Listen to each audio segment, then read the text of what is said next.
The book of the prophet Jeremiah. Jeremiah was an Israelite priest who lived and worked in Jerusalem during the final decades of the kingdom of southern Judah. He was called as a prophet to warn Israel about the severe consequences of breaking their covenant with God through their idolatry and injustice, and he even predicted that the empire of Babylon would come as God's servant to bring this judgment on Israel by destroying Jerusalem, taking the people into exile. And sadly, his words became reality. Jeremiah lived through the siege and destruction of Jerusalem and witnessed the exile personally.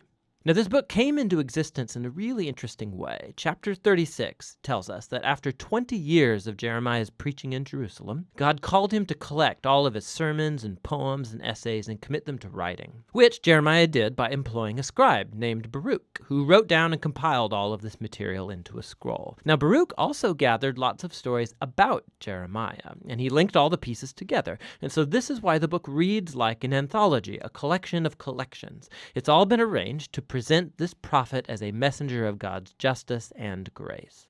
So the book begins with God calling Jeremiah to be a prophet, and he's given a dual vocation. He will be a prophet to Israel, but also to the nations, and his words will both uproot and tear down, but also plant and build up. In other words, he's going to accuse Israel and warn them of God's coming judgment, but he also has a message of hope for the future. Now, this opening perfectly summarizes the first large section, chapters 1 to 24. It's a collection of Jeremiah's writings from before the exile. And the core idea here is that Israel has broken the covenant with God and violated all the terms of the agreement they made that are written in the Torah. And in a number of ways. They've adopted the worship of all kinds of Canaanite gods, building idol shrines all over the land, and Jeremiah develops the metaphor of idolatry as adultery, and uses the language of prostitution, promiscuity, unfaithfulness to describe how Israel has given their allegiance to other gods. Jeremiah also repeatedly accuses Israel's leaders. The priests, the kings, the other prophets have all become corrupt. They've abandoned the Torah and the covenant, which has led to a tragic result: rampant social injustice. The most vulnerable people in Israelite communities, the widows, the orphans, the immigrants, were all being taken advantage of in clear violation of the laws of the Torah, and Israel's leaders didn't even seem to care. So a classic place where all of these ideas come together is in chapter 7. It's called Jeremiah's Temple Sermon. The Israelites are coming to worship their God in the temple as if everything is just fine, but outside the temple they are worshiping other gods, and some were even adopting the horrifying Canaanite practice of child sacrifice. And so Jeremiah makes his very unpopular announcement. The God of Israel is coming in judgment. He's going to destroy his own temple and punish Israel by sending an enemy from the north. This is an army that God would allow to conquer Jerusalem, and as you read on, you discover he's talking about the great empire of Babylon. And so this all leads up to a transition in chapter 25. Israel hasn't turned back to their God, and so in the first year of Babylon's new king, Nebuchadnezzar, God tells Jeremiah to announce that the Babylonian armies are headed for Israel and all of its neighbors to conquer them and take them into exile for 70 years. He compares Babylon to a cup of wine filled to the brim with God's just anger at all of Israel's injustice and idolatry, and God will make Israel and the nations drink from this cup. Now, this chapter is key to the book's design because everything that follows is going to focus on Babylon's coming attack. First on Israel in chapters 26 to 45, and then on the other nations in chapters 46 to 51. The section about Israel first contains stories about how Jeremiah begged Israel to turn back, how he warned them right up to the last minute, but the leaders of Israel kept rejecting him.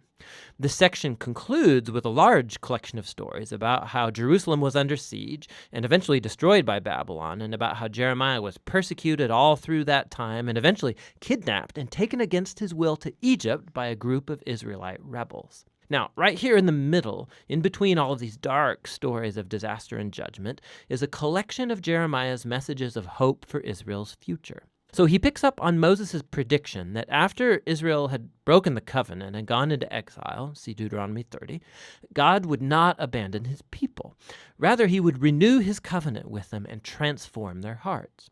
Jeremiah develops this promise, and he says that God is going to one day inscribe the laws of the Torah, not on tablets, but rather on the hearts of his own people. He's going to heal their rebellion so that they can truly one day love and follow him fully. And so one day, Israel will return back to the land, and the Messiah from the line of David is going to come, and that's when all nations will come to recognize Israel's God as the true God. So these chapters are showing that despite Israel's apostasy, God is not going to let Israel's sin get the final word. Rather, his own faithfulness will bring about the fulfillment of his promises, no matter what.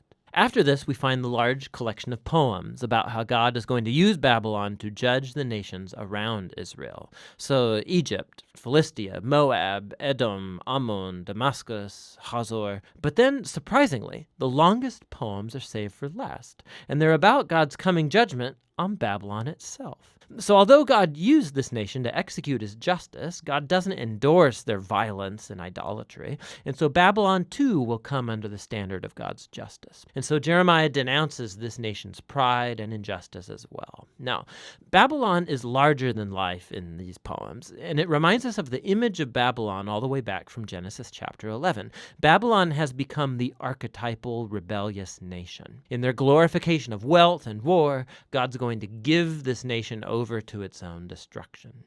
The book concludes with a story taken from the end of the book of 2 Kings. It tells about Babylon's final attack on Jerusalem, how they destroyed the city walls and burned the temple and took the people into exile. The story shows how Jeremiah's warnings of judgment from chapters 1 through 24 were fulfilled.